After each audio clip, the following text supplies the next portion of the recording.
50 वर्षानंतर भारताच्या राजकारणात एक मोठा बदल घडतोय. सत्तेच्या शिखरावरती विराजमान असलेले हे डावे पक्ष आज 2026 मध्ये गायब होण्याच्या उंबरठ्यावर उभे आहेत.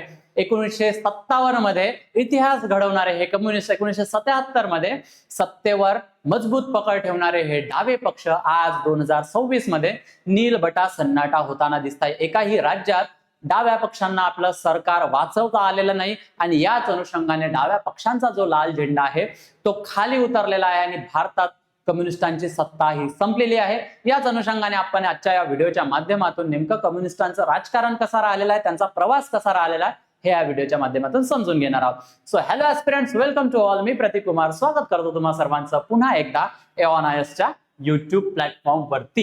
तत्पूर्वी तुम्ही जर राज्यसेवेसाठी तयारी करत असाल तर उत्तर लेखन झिरो टू हिरो हे पुस्तक तुमच्याकडे असणं खूप आवश्यक आहे. मार्केटमधून जाऊन खरेदी करू शकता. Back to the topic. बघा, 50 वर्षानंतर भारतात कम्युनिस्टांची सत्ता संपलेली आहे. 2026 मध्ये भारतात एकाही राज्यात कम्युनिस्टांचं सरकार उरलेलं नाही आणि 1977 पासून हे पहिल्यांदा झालेलं आहे की एकाही राज्यात त्यांचं सरकार नाही आणि अशी स्थिती पहिल्यांदा पाहायला मिळत आहे. आणि म्हणून हा फक्त एक इलेक्शन निकाल नाही, कारण इलेक्शनचे 5 राज्याचे जे निकाल आलेले आहेत आणि स्पेशली मग आपण केरळच्या अनुषंगाने ही चर्चा करत आहोत. केरळमध्ये जे त्यांचं सरकार होतं ते सुद्धा उरलेलं नाही आणि म्हणून हा एक मोठा पॉलिटिकल शिफ्ट आपल्याला त्या ठिकाणी पाहायला मिळतो. बघा, मग हे जे कम्युनिस्ट आहे किंवा हे जे डावे पक्ष आहे यांची सुरुवात कशी झालेली होती तर 19व्या शतकात आपल्याला याची मुळे पाहायला मिळतात. तुम्ही कार्ल मार्क्सचं नाव ऐकलेलं असेल. त्यांच्या विचारसरणीवर आधारित हे डाव्या पक्षांची विचारधाराला पाहायला मिळते. जो क्लास स्ट्रगल आहे, जो वर्ग संघर्ष आहे, या विचारधारेवर आधारित हा डावा पक्ष आहे. आणि भारतामध्ये जर आपण बघितलं तर तो आपल्याला 1925 मध्ये एक कानपूर कॉन्फरन्स झालेली होती आणि तेव्हा मग भारतामध्ये सीपीआयची स्थापना झालेली आपल्याला पाहायला मिळते. मग 1951 आणि 1951-52 जे जनरल इलेक्शन झालेले होते स्वातंत्र्यानंतर, त्यामध्ये हा पक्ष सर्वात मोठा विरोधी पक्ष म्हणून उदयास आलेला होता. म्हणजे काँग्रेसच्या समोर विरोधी पक्ष कोण होता तर सीपीआय होता आणि त्यांनी 16 जागा त्या ठिकाणी त्यावेळेला जिंकलेल्या होत्या. इथे लक्षामध्ये. आणि त्यानंतर काय आहे की 1957 मध्ये मग केरळमध्ये त्यांनी इलेक्शन लढले आणि त्या इलेक्शन मध्ये जगातील पहिलं डेमोक्रॅटिक पद्धतीचं सरकार म्हणजे लोकांनी निवडलेलं सरकार, लोकांनी सीपीआयला आधार दिलेला होता आणि सीपीआयला निवडून आलेलं होतं आणि म्हणून याला जगातील पहिले डेमोक्रॅटिक पद्धतीचं कम्युनिस्ट सरकार आपल्याला केरळमध्ये पाहायला मिळतं. मग त्यानंतर काय झालं की 1964 मध्ये सीपीआय मध्ये फूट पडली आणि सीपीआयएम नावाचा पक्ष आपल्याला त्या ठिकाणी, सीपीआयएम म्हणजे सीपीआय मार्क्सिस्ट नावाचा पक्ष आपल्याला त्या ठिकाणी पाहायला मिळतो, ज्यामध्ये ज्योती बसूचं सुद्धा नाव त्यामध्ये घेण्यात येतं. समोर ज्योती बसू सुद्धा येणार आहेत. आणि 1977 मध्ये मग पश्चिम बंगालमध्ये दीर्घकालीन सत्ता स्थापित होते. जवळपास 34 वर्ष पश्चिम बंगालमध्ये ही कम्युनिस्टांची सरकार राहिलेली आहे.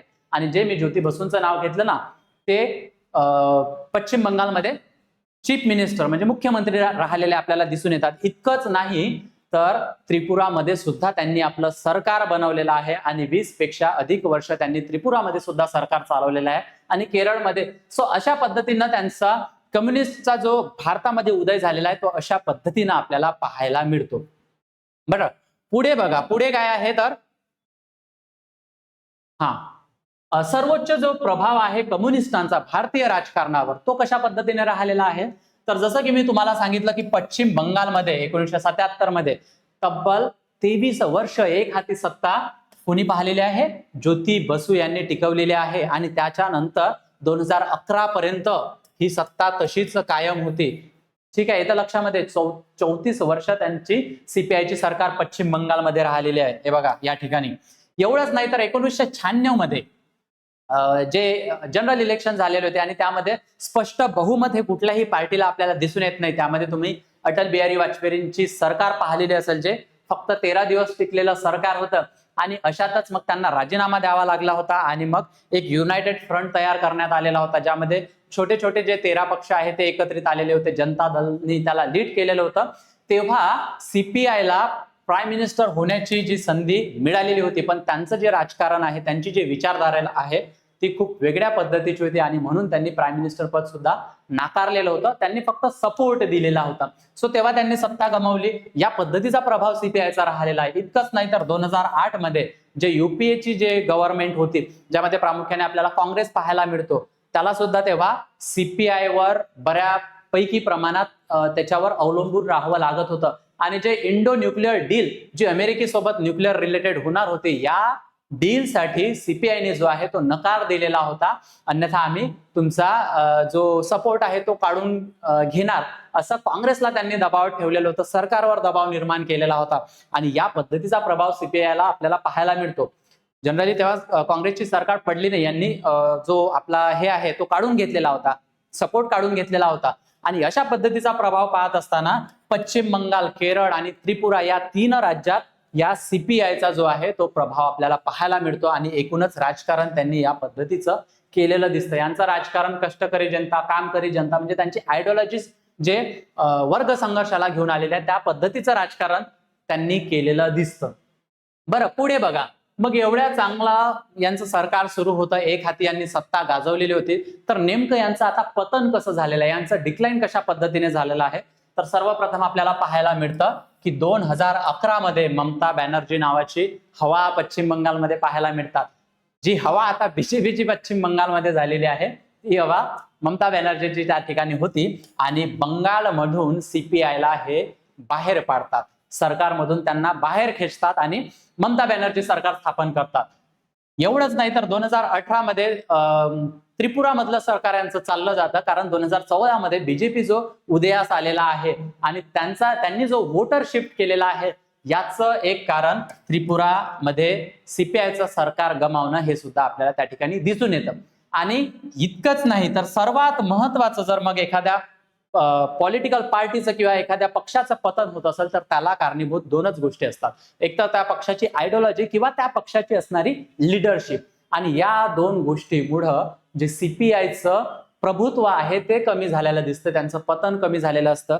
मग त्यांच्यामध्ये त्यांचा जो कनेक्ट आहे, जो ग्राउंड रियालिटी सोबत आहे किंवा खालचा जो वोटर आहे त्यासोबत ते तेवढ्या पद्धतीनं कनेक्ट त्यांना करता आलेलं नाही. कारण बघा, नवीन लोकांना सीपीआयचे जे लीडर्स आहेत त्यांचे नाव सुद्धा माहिती नाही, जुन्या लोकांना कदाचित ते माहिती असतील.